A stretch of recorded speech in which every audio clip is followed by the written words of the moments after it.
1.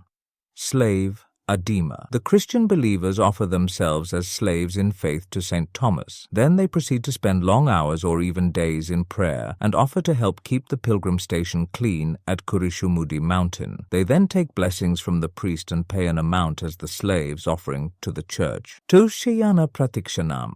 The devotees at Malayattoor do Shayana Pratikshanam around the Pon Kuriju, under which the mark of feet and knee of St. Thomas is guarded. It was done at a time when Kurishumudi was less crowded. People also walk on their hands and knees around the Pon Kurisu in prayerful repentance. 3. Oil for the perpetual lamp. From the time the golden cross and the marks of St. Thomas's feet appeared, an arrangement was made to light a lamp at the base of the Kalkurisu built over the occurrence. The forest tribals were entrusted with the duty to ensure the lamp never went out. It was customary for the Nazrani Christians to offer oil for the perpetual lamp as pilgrims' offerings for centuries. 4. The gingerly seeds and pepper offering. Till the early decades of the 20th century, a variety of striped mountain goats roamed Kurishumudi in plenty. These goats came down the mountain and bleated in a special tone whenever the perpetual lamp at the Pon Kurishu went out. They were fondly called St. Thomas's goats or Mutapante Adukal. No one harmed the goats.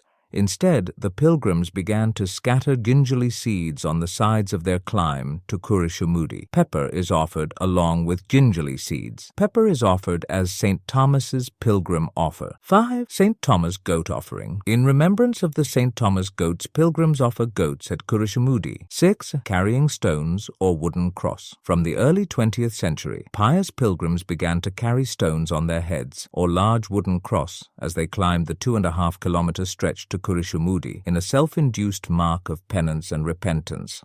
They also walked barefooted from their homes and up to Kurishumudi. 7. The begging bowl for St. Thomas. The pilgrims collected a fistful of gingerly seeds, pepper or rice from 7, 14 or 21 homes near them to be offered at Kurishumudi in penance and for special blessings from their beloved saint. 8. Taking pilgrims' offerings to the church at Adivaram. This practice began in the latter part of the 20th century, when the coins and money received at Kurishumudi church were brought to the church at the base of the mountain. The parishioners of Malayattoor parish carry the offerings received on their heads in prayerful devotion along with St. Thomas's goats received from the pilgrims. 9. Confession and Holy Communion.